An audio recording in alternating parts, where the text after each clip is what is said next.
Welcome into this edition of Road Trippin with RJ and Channing. I'm your host, Allie Clifton.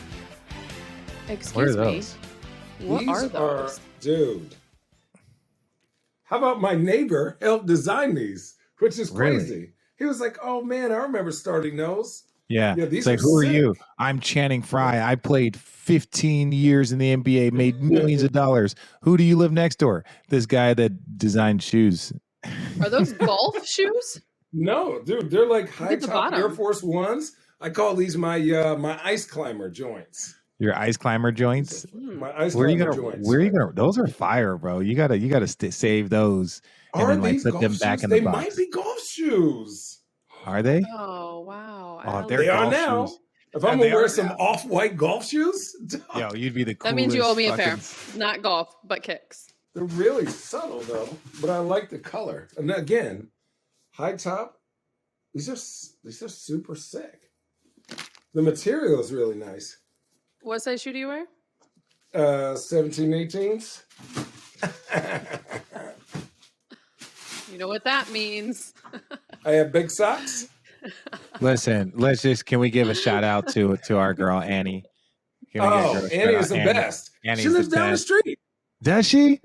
Yeah, Yo. literally. I was Annie, like, where do you live? And it went beep, 3 minutes. I said, oh, It's like okay. Annie, you got more gifts on the way. You got more gifts on the way coming for me and Channing to say thank you. What size shoe you wear? Dude, Allie? I gave her a whole case of wine. I said, come on, what you need? What size shoe? What What size you shoe? need? Which size shoe, Allie? I was about to say, were you literally just going to ask Annie what size shoes she wears when you guys have yet to buy me ever a pair of shoes? I haven't bought me a pair of shoes. Of course you haven't, because you're giving them every single time. I wear an 11. Okay, thank you. Damn, I was like, big toes. Jeez. Just saying. 9.5 in men's. If you want to send me a pair of shoes. Ooh, what's Yeah, up? but anyway, shout out our girl Annie. She's a wildcat, bear down. She's awesome. This is what she did, right? I asked her. I was like I looked at my workout gear and it was looking real in shambles lately. I've been moving a lot, right? So it's been in shambles, and so I was like, hey, is there any way just next time you send something, if you can send some like workout stuff? She's like, I got you. And like a true awesome mom, she sent like 3 packs of socks, and it's just like you're like, oh, that's such a good move. Like, so I was just thinking like some shoes, some shorts, a couple of dry fit shirts. That 3 fresh packs of socks. That's when you're smiling. You're like, the toes is gonna feel good. And this is starting off as a feet episode for all the Allie Clifton OnlyFans feet page.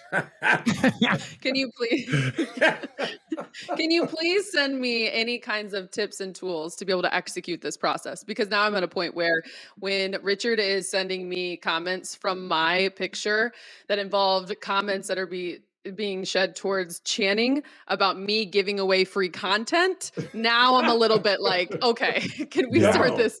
Get this thing emotional. Hell, you got to give people what they want. Yeah. Okay, guys, it's been a minute since we last spoke. We were in Vegas. We recorded several episodes that have since dropped. Our viewers love Larry Nance Jr. Why? So maybe he could Why? be. There's nothing because to be you loved two about got that man. so riled up from him. He was saying stupid Dude, Larry is saying the best stupid at stuff. Larry is the best at arguing stuff that doesn't make sense. But then I'm just like, I like to argue too. So that's why I love the guy. I love the guy. So you guys our both are the listeners- same. You're the color of same the sky. person. So you're the same person. I was going to say yes. Yeah, you're the same person. Yeah, I could see We will that. argue the color of the ground. Yeah, It I is love it. sand, not granite. God. Seriously. So our listeners, viewers loved Larry Nance Jr. Maybe we'll have him back on. They cannot believe that Allie Clifton has no idea about how amazing Gilbert Arenas was. Whatever. Are we serious? I Yeah, don't exactly. just- Goodbye. Yeah. And lastly, Richard, you became What a up? ref. And I don't know Yeah. about you, Channing, but every single place I walk now, people want to know if Richard Jefferson is really going to become an official in the NBA. To which I say yes every single time. How did your experience Did you go? not see him get booed? They fired him on the at halftime. I They cannot. fired him in the corner. They said, this ain't. They said, I cannot Get his express ass. to you. Get him out. I cannot express to you how I will never ever referee ever again under any circumstance. Like that jersey, I don't know if I'm gonna hang it up. I might frame it. I might frame my jersey, right? If I That got a would be referee funny. jersey, should. I'm probably gonna frame my referee jersey with my whistle, my Fox I was 40. gonna say, That's what they call it. They don't did- call it a whistle, they call it a Fox 40. Why? Exactly, because that's just the name of the brand. I'm telling you, it's a whole nother world, that referee world. It's a, hey, did they get you a Fox 40? And it's just like, what the fuck is a Fox 40? Like a whistle? Yeah, it gets a little symbol on it. But yeah, anyways, I'm getting a little deep in it. It was an amazing experience. When I tell you their job is over the top, it is so hard. And like, there's so much stuff before you even get into like the actual just game management, like learning where to stand, learning how to transition, all these different things. Then you got to sprint up and down. You never seen a referee call for a timeout before. Like those dudes are in such ridiculous shape. And if the game is going, they're going. And it's just like, you know, no, it was eye-opening. I always had a tremendous amount of respect for the referees, and I would always crack jokes with them. That's why, you know, when I was sitting in those rooms, I got text from like probably 5 or 6 different referees that were like, what are you doing? You have some balls to be going out there. I was like, yeah, I don't know what on earth and why I'm deciding to do this. It was a bad idea. But I was trying to I was thinking about how to back out up until like 12 hours before. Richard, I will say this. I don't know if I've ever seen you visibly nervous. Oh, You were so fucking nervous. Oh, super. You were nervous. Richard was like, whoop, come this way. He was like, Richard, he was like, well, yeah, go. He's out. But they were like, Richard, he hasn't taken the ball out. Yeah, take the ball out here. Do I do it here? Do I do it here? Richard double thought every single call. Everything. He was like, field goal. No, Richard, that's 3-pointer. He just made a free throw. You guys ready? Look, listening to, I think it was awesome too to have Monty McCutcheon on the broadcast That's my while you guy. were officiating, right? It was cool Yeah. because he said it right away, like to Channing's point. You could just tell. He's like, he's overthinking everything right now. He's just thinking so much. But let's just say Richard this. has never been accused of that until that moment. Let me say this. Let's add like, add some that whistle. Yeah, let's add some flavor to this, all right? I had not been on an NBA court in any capacity since I retired. So let's add that part of it. 2, we're doing the Knick game because I was supposed to originally do the Orlando game, OKC game, but then, you know, it ended up nobody being was going to watch. But it ended up being 1 versus 2. It ended up being 1 versus 2. So they were like, oh no, we're going to bump you to the next game. The next game ends up being the Knick game. Like if I could have any more pressure, Knicks fans hate me. They loathe me. Hate your and ass. now all of a sudden they have their undefeated summer league team about to be in a game with me reffing. They were in the crowd heckling me. They were in the crowd talking shit. And I'm just sitting here like, I am very exposed right now. Like even if you laughing and joking, you're still exposed. And so now even getting to one fan, little asshole was like, I'm running through and he's like, Jefferson, there's 3 minutes to go. Don't blow it. And I'm sitting here like, and the funny thing about it is I was literally counting down every minute, right? I was counting down every minute, just like, okay, we got to the 7-minute mark. We're still alive. Okay, we haven't embarrassed our family and our lives, right? But look, why do you do it? You do it, 1, because fuck, I learned so much about the game, their mindsets, everything. 2, you got to get yourself out of your comfort zone. Like that was the most nervous I'd ever been because there's never been something that I would enter into that I wasn't like ultra prepared for. And I was definitely not prepared for that shit. So, but that's why you do it. That's what makes it fun. But I will never fucking referee again. Ever. Kudos to you for stepping out. I do also think it's kind of like when we talk about, you know, whether it's coaches right now who have been in the media space and vice versa. When it comes to those media obligations, it's like you understand. You know, it's like Steve Kerr. He was on this side and he was a media member. He called games, et cetera. And now he's in the coaching space. So he understands those third quarter, first quarter interviews. You know, even though you may not want to be a part of them at that time, you have all these other tasks, et cetera. It's a part of it. It's a responsibility. So for you, to your point, as you're calling games now and understanding calls and officiating, I loved the clip that was put together when Braun had approached you during the game and you're like, look, I'm not here to make those calls. But now you have a little kind of, a different kind of understanding and a perspective of an official. Well, yeah, So in my defense, fucking Bron, don't come over and ask me what the hell's going on, bro. Like I'm watching the game from a very different eye, bro. Yeah, And then Bron, exactly. even Luca, that's my guy. Luca, you're awesome. Follow you on TikTok, bro. You're dope. Luca comes over and starts cracking jokes, and people asking me questions. I'm like, apparently I have to know the rule book because these guys want to come over and fuck with me. And so Bron was like, how could he change it? I'm like, Bron, if I was sitting on that bench right now, you wouldn't be asking me. You know me. You wouldn't be asking me or Channing. You wouldn't be asking me or Channing. I'm like, bro, like, why are you talking to me? You've never asked me this question. We were teammates for 2 years and change. It doesn't know. Stop it. Yeah. That's so funny. Well, kudos to you. When it comes to the NBA and things that have been going on, what has caught your guys' eye, if you will? Anything? Any of the moves that have been made? Any ones that you like? Are you still really curious about the Kevin Durant, etc.? Yeah. 2 things. And this is going to be unpopular opinion. Here we go. If I'm the Celtics, I don't trade Jaylen Brown for Kevin Durant or whoever they have. I love Jaylen Brown and his ceiling. I know it's not going to be Kevin Durant, but I think if you look at like the makeup of that team, I think they can continually go to the finals with this team, especially adding the players that they have. That's one. Number 2, the big talk is like, is Draymond worth $128 million and blah, blah, blah. And you know what? Before I got on here, I said, what analogy can I use? And I said, does Batman worry about gas in the Batmobile? Fuck no, he doesn't. Pay that man. You've won 4 championships.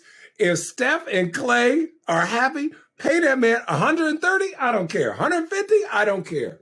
Because he's going to do everything you need. He's the bad guy for that team who's a super nice team. They need controversy. There's never been a team that's ever won that doesn't have a little controversy. And when Golden State is too nice, they don't win.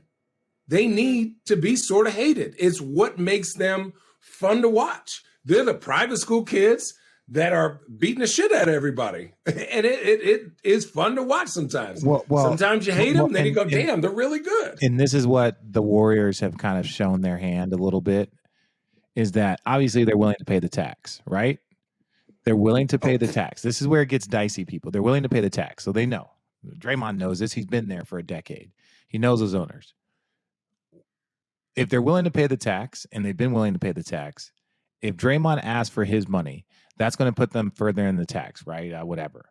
But this is where it gets crazy. Who is Draymond trying to save money for? If the team comes to him and say, Draymond, take $20 million less so that we're not this far into the tax. He's like, you guys have been paying the tax. You always will pay the tax. So you're basically saying Lacob wants me to take less money so that he can make more money. And I know it's always, but it's like, that's all it really is. It's not like, hey, has he won a championship? We already know that Draymond's value to the Warriors is higher than it is like on the open market, but to them it's to probably double what it is. And he knows that. They know that. The championships prove that. So in that moment, if he's like, Draymond, if you can only take, 10, right, instead of 15, so Lacob can save some money. And he's like, well, I'm only going to be able to play this for a little bit. I want all of my money because I've proven that you get results when you give me my money. Now give me my money. What does it look like when you have one of the greatest dynasties in the history of basketball and a player, like, you want to keep those 3 together for the history? They're going to be talking about the Golden State Warriors next to the Chicago Bulls. You know what you become? You become the Chicago San Antonio Bulls. Spurs. Yes. You saw how the Chicago Bulls ended. You saw the Chicago Bulls ended. Pippen. Can I ask you guys a question? What defines a max player? His value to winning on a consistent basis. Does not have to do with numbers. There is no, because Draymond can have 0, 8, and 12 and that thing is moving. When Draymond comes out the game, they are a noticeably different team. He is the point guard. He's the pendulum swing. He's the pendulum swing. Yeah. Right? Where there's I'm saying there's guys that are all There's guys that are all numbers, right? So let's say a guy that's all numbers. That's the far end of the pendulum swing. And then the other end of the pendulum swing is a great guy like Draymond, where like his numbers are would nowhere near warrant max, but you know his impact. There's guys that get a lot of points and a lot of numbers, no impact. Those guys become max players. And there's players with not a lot of numbers with high level of impact. And those, like, you know, those are the guys that get max. So it's somewhere in between, when that's where you get the guys like the Jason Tatums and the stuff like that, where they're like score a bunch of points and they're highly impactful. So like Draymond Green is on the end of the spectrum of numbers, so you can't really count him, but there's nobody that would ever, for numbers, his impact of the game, his impact on the game is far greater than guys that average 25 and 15 I've seen. Yeah, so his career numbers are 8.7 points, 6.9 rebounds, and 5.4 assists. And what is his career numbers? How many rebounds? Go to his career. Now go to his career earnings. How many rebounds? No, just go to his career earnings now. 6.9.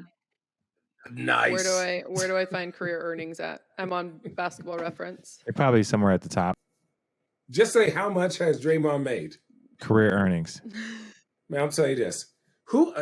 Here's another thing to think about. Who in the fuck are you going to bring in if he leaves? Like, who are you going to go get?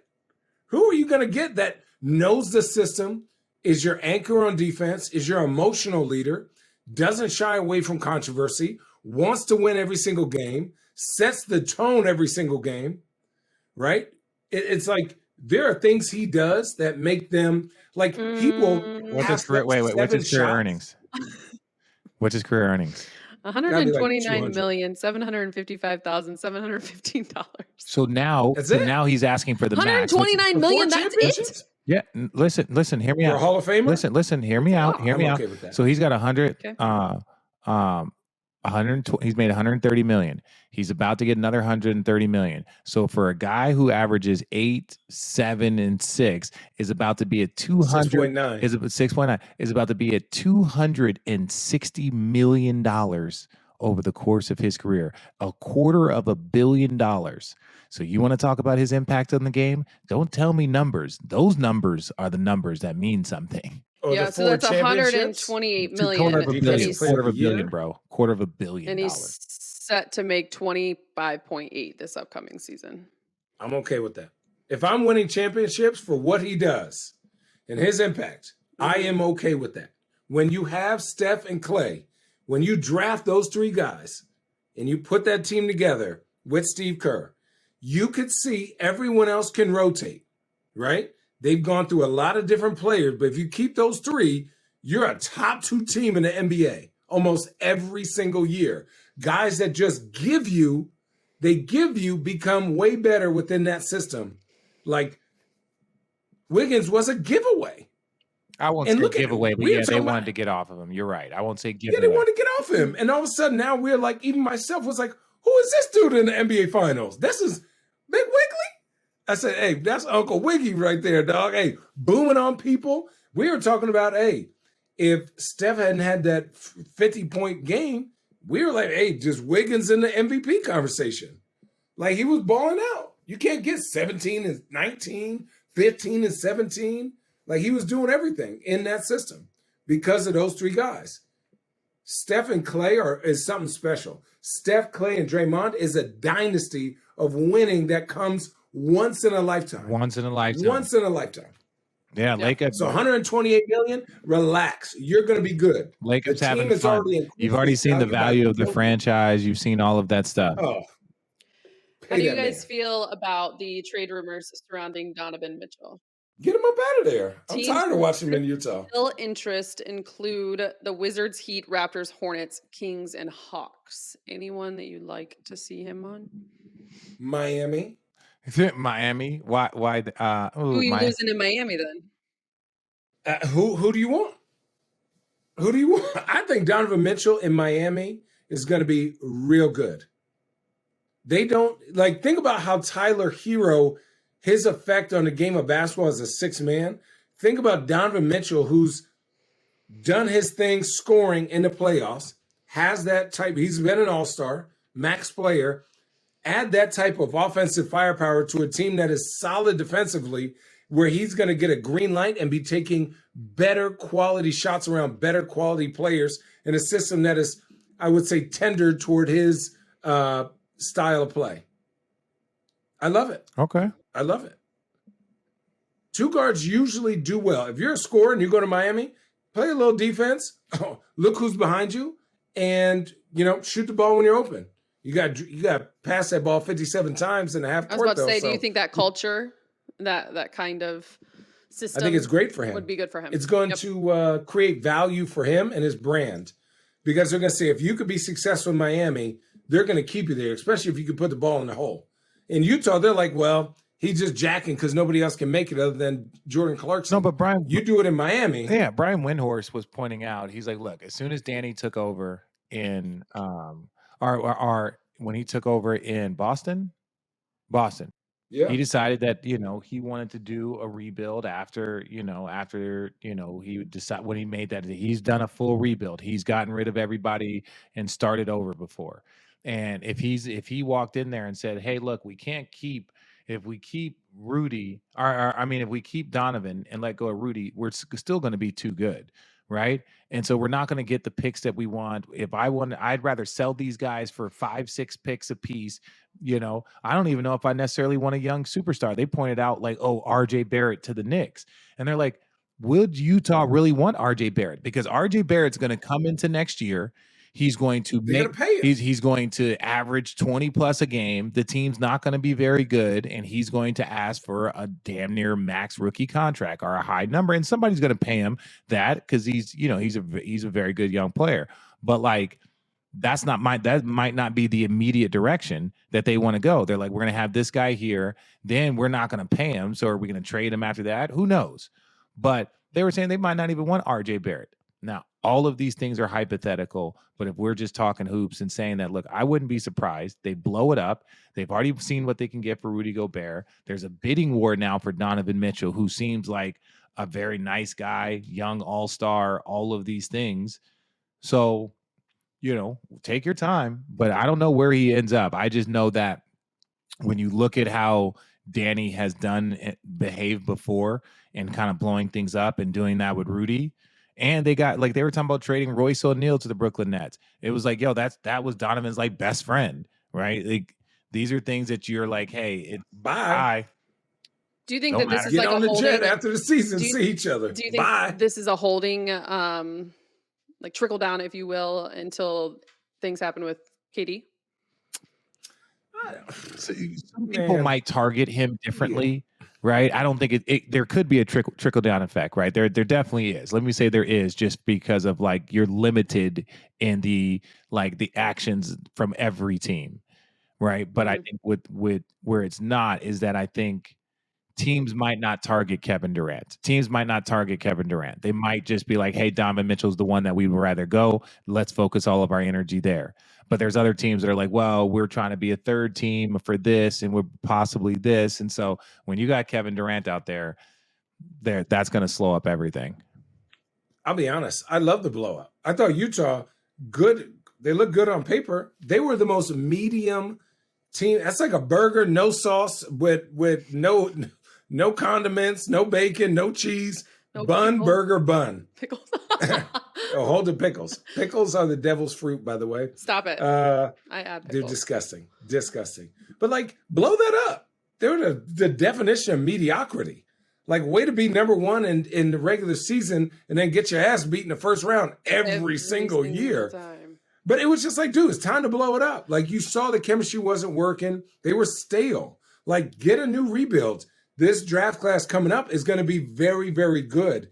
Somebody that grows in that Utah system usually turn out to be very good players. Danny Ainge drafts crazy well. No matter what you say about Danny Ainge, he drafts crazy well. He knows how to assess talent. So Utah, I want to have a clean slate when he's coming in here and have all the picks I want so that he can and he's not afraid to go take a chance on a vet like Kyrie, like Kemba, and then say, hey, it ain't working, get him up out of here. Thank you. Bye. Goodbye. And when you have a ton of picks, right? Like the picks are never disposable, but picks offer flexibility. So imagine if you sign somebody, it doesn't work out. It's like, look, we got 5 picks over the next 3 years. We'll ship you 2 picks in this person. Go, get them out of here.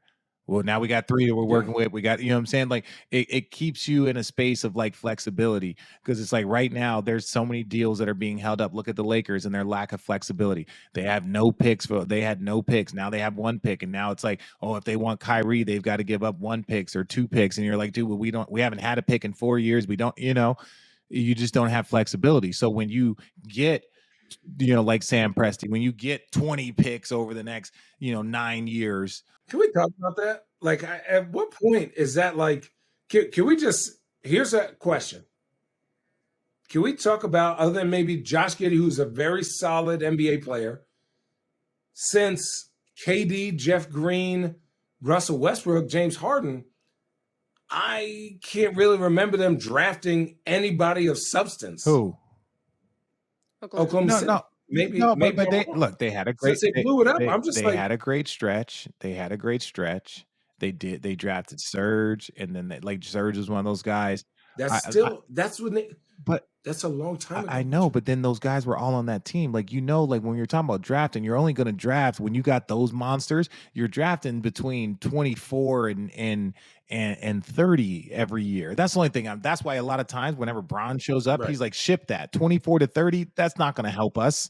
We're not going to get anybody there that's going to help us right now. Ship that off. So it's like, because those picks are hard to nail. You're right. When you get all of those picks, the idea is that you get a good team. You get some good players. Now they got Chet. Chet. They got Chet. They got Josh Giddey. Chet. Yeah, they got Chet. They got Josh Giddey. They got. How many games do you think that team is going to win? I'm just saying that you can evaluate this year if they get better and these guys look like they can have a chance to be young 35. studs. What? No, Allie, stop it. I think over 30. Under 25. I give them 30. I want 35 is a lot. Let's take 30, a bet. 35 is a lot. I'll give them. You're saying over 30. I say over 30. 35. I'm saying under 30. And I say 35. I say. I just think they're so young. You're relying on a lot of guys to play winning basketball. Shea, if he comes back and they actually play, Shay's a bucket. Shea is an all-star. Shea is an all-star. You have Chet. You have some guys. 30 games. Not a lot. That means you're 30 and 52. That's what Richard, they're in the West now. Minnesota is going to be a beast. Shit. They beat the Lakers 3 San times. San Antonio's going to be boo-boo. They beat Joe Louis. Houston's going to be okay. Houston's going to be dog shit. Utah's You're just lying. You're lying to make your point. Don't say Houston's going to be okay. Houston's going to be. I said they're gonna be. I didn't say boo boo. They're gonna be. They got tell. You know what? Now that I say it, it may be more than 30. Thank look, you. God. Portland's gonna be tough. Golden State is 2 L's. Sacramento, 50-50.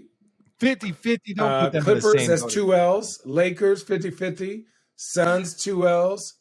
Utah. Hey, listen. 30, more than 30. We can keep just saying NBA teams and names. Like at the end of the day, like I think they can win. I think if they have a good, healthy season and they're like competitive and building, I think they can win 30 games. Allie thinks 35. I think that's a great year. And I don't think they're going to have that. You think 25, that's a shit year. I think under 30. Under 30. All right, we'll mark this. Deal. We'll mark this. What are we going to bet, Richard? If I'm right, you guys have to each buy me a pair of kicks. Deal.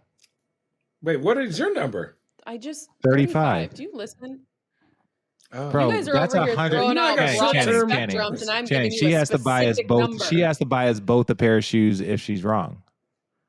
Deal. Okay, guys, before we wrap up this NBA conversation, just one kind of like pan over. Any team that has retooled through the draft or built the roster and is pretty much set, not waiting on Kevin Durant, which one catches your eye the most? Were you surprised by, etc.? Any team stand out to you? Richard, I'll let you go first. I'm thinking. Mine is just. I love when you guys do this. The Clippers. It's not even close. The Clippers are the team to beat next year. And this is, I know it's crazy to say, the Clippers are the team to beat. They have not only Norman Powell, Robert Covington, they brought Zubac back, healthy Kawhi, healthy PG. They got Reggie Jackson. They have basically a team that been making the playoffs with the auxiliary players. Now they get their 2 superstars. The auxiliary players have been playing starter minutes. They understand their roles and want to win. They got T-Lue at the helm, and their owner got crazy bank and is willing to go play and make chances to win. I think they are the best team next to Golden State if Golden State comes back to go at one-on-one. They are an example of what today's NBA game is. They're an older version of Boston.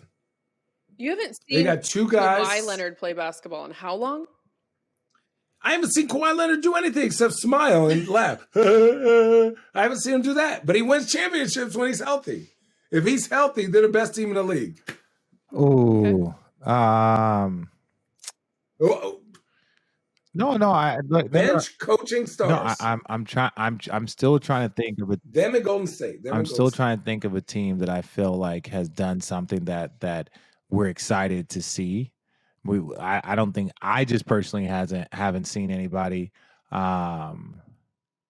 Memphis, I'm curious to see how they're going to build on last year, because they've built forward every single year. Now they're not the young lovable guys up there. Now they're going to be targeted, which they like it. That's not an issue.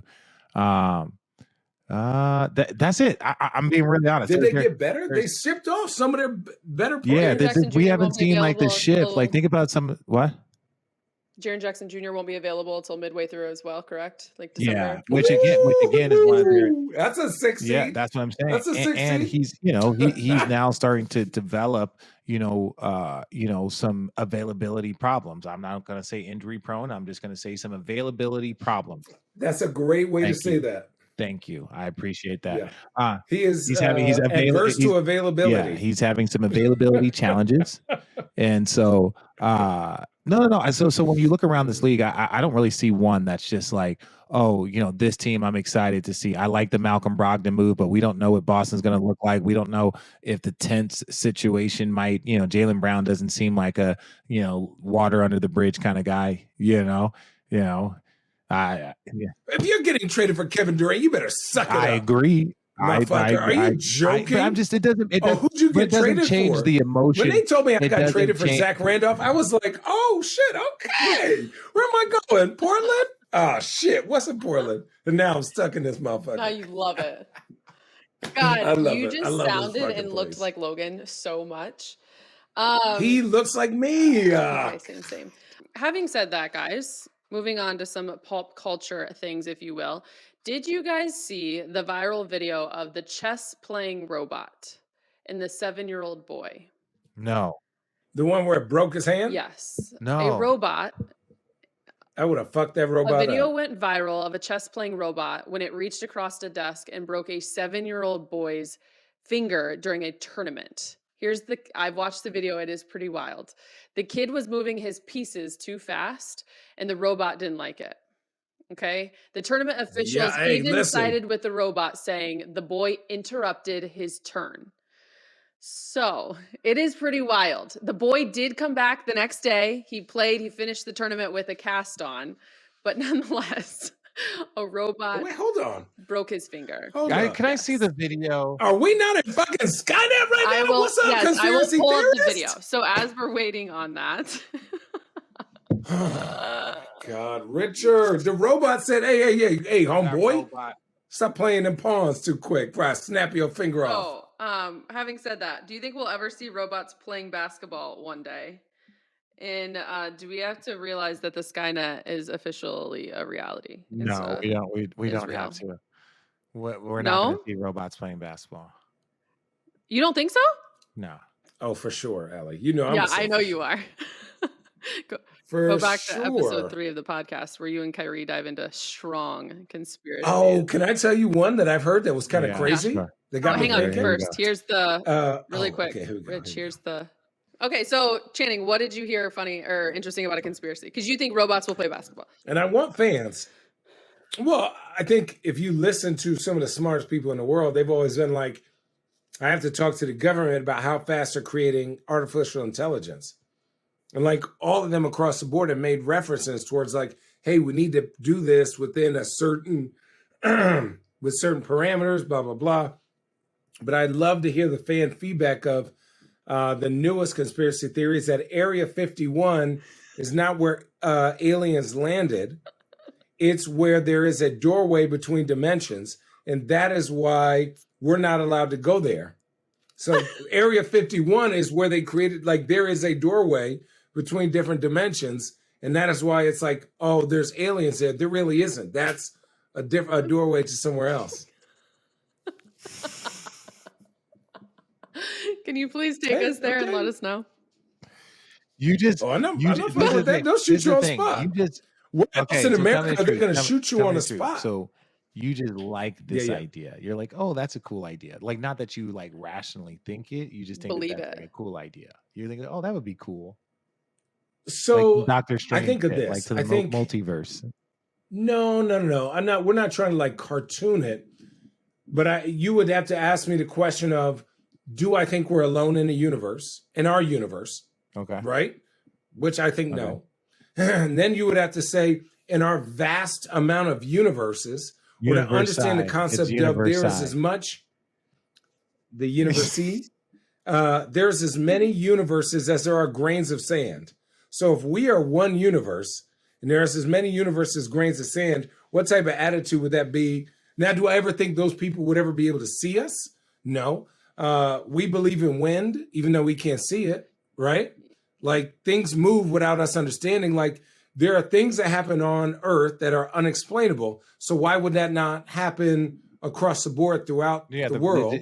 So for me to think that there is a thing. If there's 1 in a billion chance that this planet exists, well, there's like 100 billion chances. So that means that even just, I get what you're saying. Channing, do you think the Earth is flat? Yes.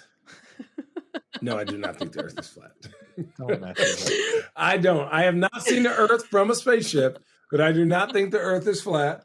I also, here's what I'll say about that. I don't also just believe everything that the government tells me all the time. Like, I'm okay with that. Oh, yeah. I live in my nice little suburban home anything that in Portland, and I'm good. Okay. Right. Moving on from robots Conspiracy time. playing basketball to conspiracy theories. Did you guys see Aaron Rodgers report to camp? Dude, that was tight. Richard, have you been living under a rock?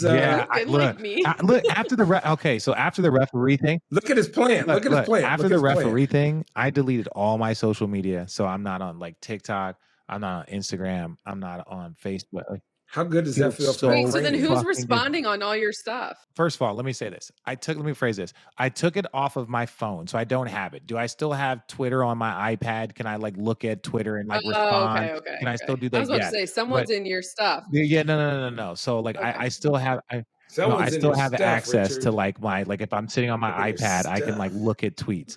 But I'm just like, it's when you're in your car. I just don't have access to social media. This was on Twitter. Aaron Rodgers dressed up didn't dress up. I mean, he looks damn near like the identical Nicolas Cage from the movie Con Air. Oh. You have not seen that movie, have you? Oh, she hasn't seen it? I haven't. But I do know Nicolas Cage. I love Nicolas Cage. I do too. I just watched. Have you seen his other movie, the movie that just came out? Pig? Not Pig. There's another movie where he plays himself. Where Nicolas Cage plays the magnificent, the burden of magnificent talent or some shit. I don't know. I'm making that up. Okay, you guys, if you could dress up as any movie character on your way into the arena, who would it be and why? Oh. He didn't really dress up though. He looks just like him, just as himself. So. Okay, there's a list here. No, that's a specific Sydney look. Dean from White Man Can't Jump. That'd be a great look. I would go Blade. That would be a great look. I would go Morpheus. That'd be another great look. I would go Shonuff. I would go Shonuff from Last Dance. Last Dragon. Who's the master? Shonuff. Whenever he used to do his hair back like this, he had long hair. He'd be like, "Ooh, who's the master?" Shonuff. Definitely Bruce Leroy will be up there for me. Nacho Libre would be 2. Okay. Libre. Who else?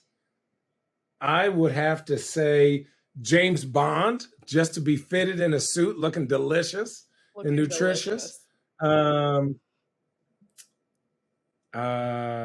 would actually want to be a transformer. Just so I could transform into something cool. I'd roll up as a car and just turn into Channing. Channing. Dead. I cannot. You're like, damn, look at this car. No, it's Channing. Oh my God. Fashion. Okay, on to this one. Let's see if you guys saw this in the sports world yesterday or this week. Carolina Panther running back Christian McCaffrey. Did you guys see this? Pimped out his dorm room at training camp with bougie candles, pillows, rugs, and blankets. He needed a very bougie, nice rug to be the first thing that he stepped on in the morning. And he's getting flack for it. Who? From some of his teammates, Christian McCaffrey. Listen, Christian McCaffrey, he can do anything he wants. He's a bad dude, right?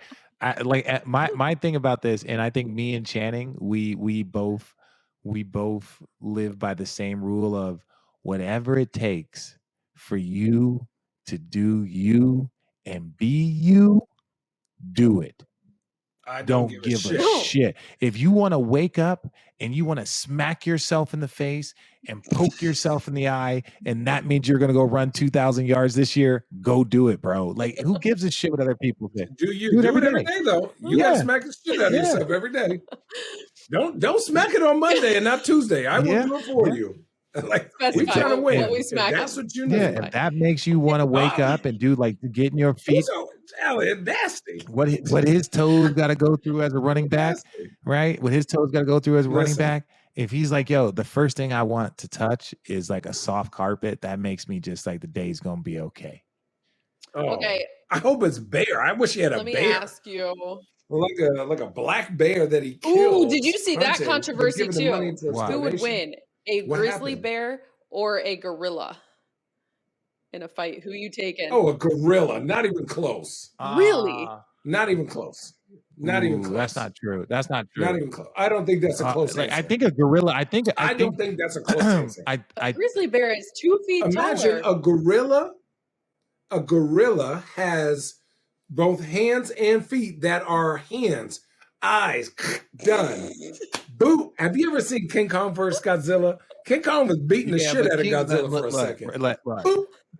I'm sorry. If that bear gets a hold of one of those arms, if that bear gets a hold of one of those gorilla arms, and that gorilla is trying to punch, that bear ain't feeling shit, bro. That even a silverback. No, the bear gonna feel a gorilla but punch. This ain't.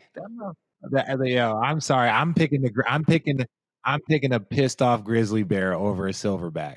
I might be wrong. Oh, have you ever seen a gorilla rip a chimpanzee in half? Why would I have ever seen that? I didn't say that a gorilla was fighting a chimpanzee. You like watching that? I know, but a chimp is stronger than a human. A chimp is stronger than a human. And then I've seen a gorilla. Whoop! You like watching dark, like nature shit, bro.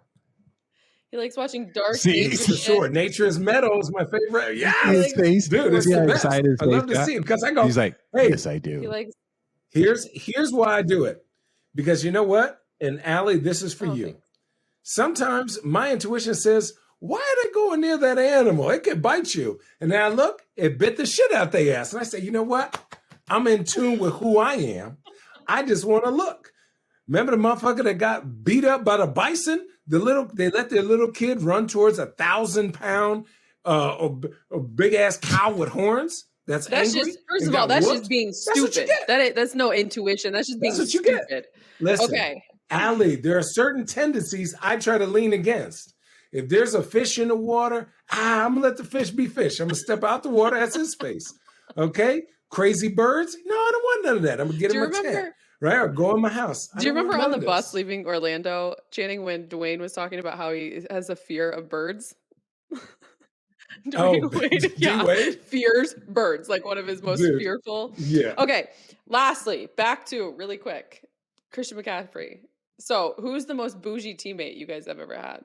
Oh, Darren Williams. Not even close. It's the fastest. Oh, Michael Redd too. I love you, Mike. Yeah, I have Michael Redd too. Michael Redd. Oh, Michael Redd. You know what's so funny? How about this? Right? So the minute you said Channing says one name, I say Michael Redd, not forgetting that Channing was teammates with them also. At the end of his career, though. Why was Michael, So, like, he could still get buckets, but he wasn't Michael. I love him. He's an amazing dude, amazing person, great dude, nicest human being. But my guy is bougie. He's bougie, and he knows it. Particular. Like, I'm sorry. Is this? Remember, I said media. Look, I just can you? Thank you. You can take it. Is there any way? Is there any way that just like a couple degrees warmer? No, I can't. I cannot. Oh, I like 2 ice bags. Can they be flat, really thin, really thin, like one layer of ice, just really thin. It just helps you. And I'm like, damn, Mike, no, man, it's just because it doesn't sit on your knees right. So then it's just like you're like, okay, that's your rationale. But that's your explanation. Which is crazy. That's your. Okay, we'll talk you down. Okay. We'll talk you down. You can't. But at the end of the day, you two support him. You support it. You support that. Oh, for sure. But yeah. Mike, whatever you got to do to go get your buckets, man. I don't give a damn, but I'm still going to make fun of it. I make fun of everything. Listen, he's one of the most non-talked about bucket getters of that generation. In our generation. Michael Redd, 2nd round pick, Ohio State. Had a wild lefty shot.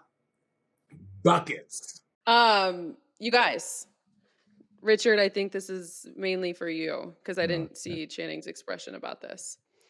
Will you take over the rights to the Choco Taco Klondike bar and find a way to not allow it to go extinct? No, you know what I'm most devastated about is that my youngest is allergic to peanuts, so he can't have a Choco Taco, right? So I was like, we would have just been Choco Taco'd up. But I'm definitely taking Little Rich for a Choco Taco. It's been. It's rich. They still have them. I literally bought one 2 days ago. They're going to discontinue it at a certain point in time, which I'm hoping they just bring it back. Hopefully they do it like a McRib, where they just bring it back for like limited runs, or like the Mexican pizza or something. Yeah, just like a limited run. Like, but that's what I'm saying. Like, imagine if like you can only get the Choco Taco between I don't know, June and September, just a little summer treat. Just don't take it away forever. Don't. Or somebody else buy the fucking rights. That's what I was going to say. Channing, who was that character you dressed up for Ron's Halloween party with that mask? Because that's what you look like with your glasses upside down right now. Harry Potter. Black man.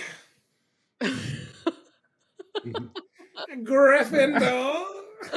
You guys are wonderful. Okay, I'm done. Do you have anything else to talk about? No.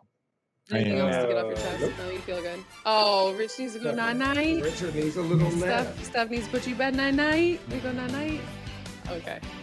That's another edition. It's another edition of Road Trippin. What's up, y'all? I'm David. And it's your boy, Justice. Considering getting back with an ex? Want to know if a pickup line worked? Or maybe you just stuck in the friend zone. Don't Trip is advice at no price. Catch new episodes of Don't Trip on YouTube every week. Don't trip. We got you.